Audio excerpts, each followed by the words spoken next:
Since Legion, people have speculated on the nature and accountability of the Dreadlord Lorthraxion, who serves as the High Commander of the Army of the Light. In Shadowlands, we learn from Enemy Infiltration Preface that they have an agent in the light, which we have often decided is Lorthraxion for inherent reasons.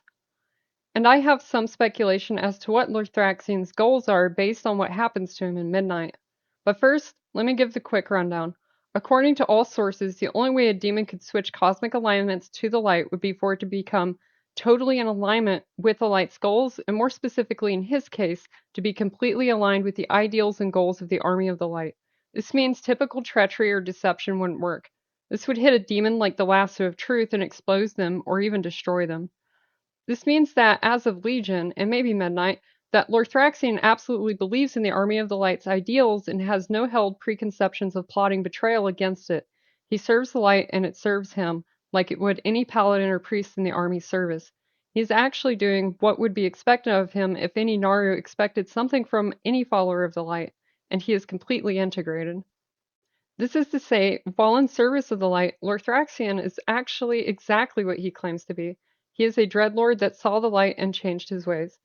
Quote, similar to the Titans, the Naru and their keepers are singular in purpose. Their adherence to a linear path is an obvious shortcoming. They savor nothing more than being proved right.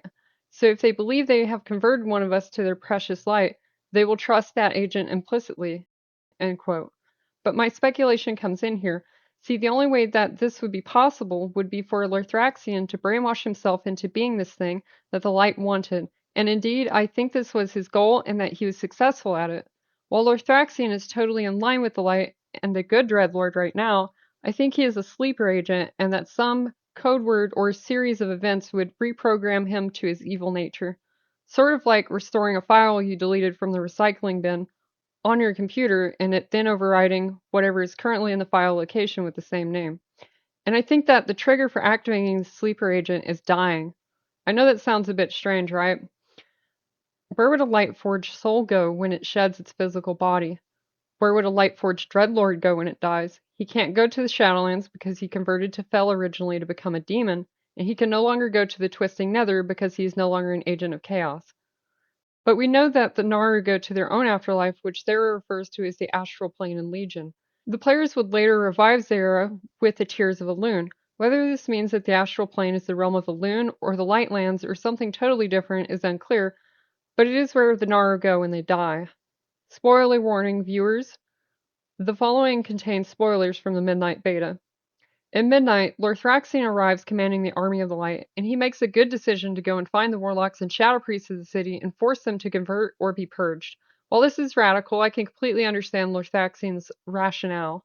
The first people to betray the city are most likely going to be power-hungry warlocks and shadow priests that would welcome the Void, or at least protest the Army of the Light's occupation of Silvermoon.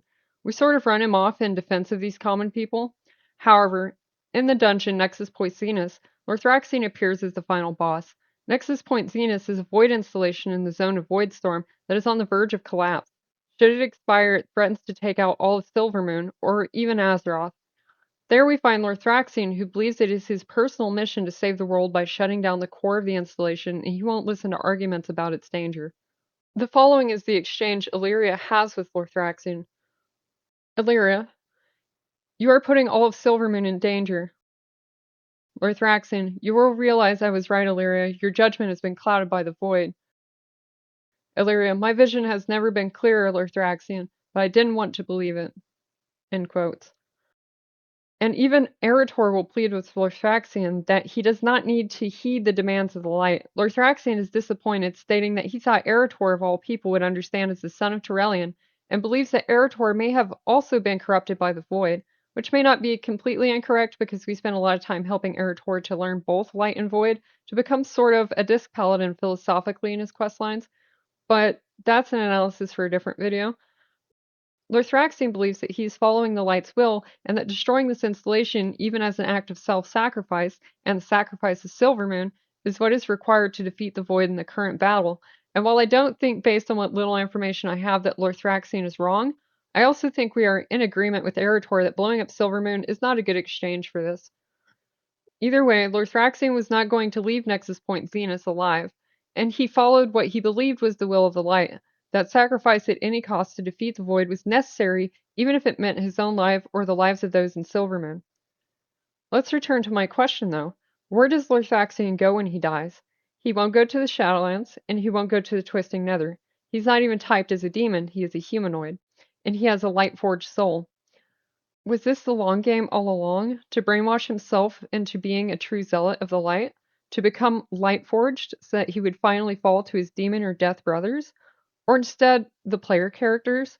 That his soul would travel to the astral plane? And if he is there, then what will he do? Will he show his hand? Undermine the eternal souls that reside on the astral plane? Will he find the source of the light and destroy it? I wait with anticipation to find out what will become of him, and if anything, what the endgame is for him. And what I find most interesting about Lorthraxion's boss fight is that his penultimate ability is named. Thanks for watching.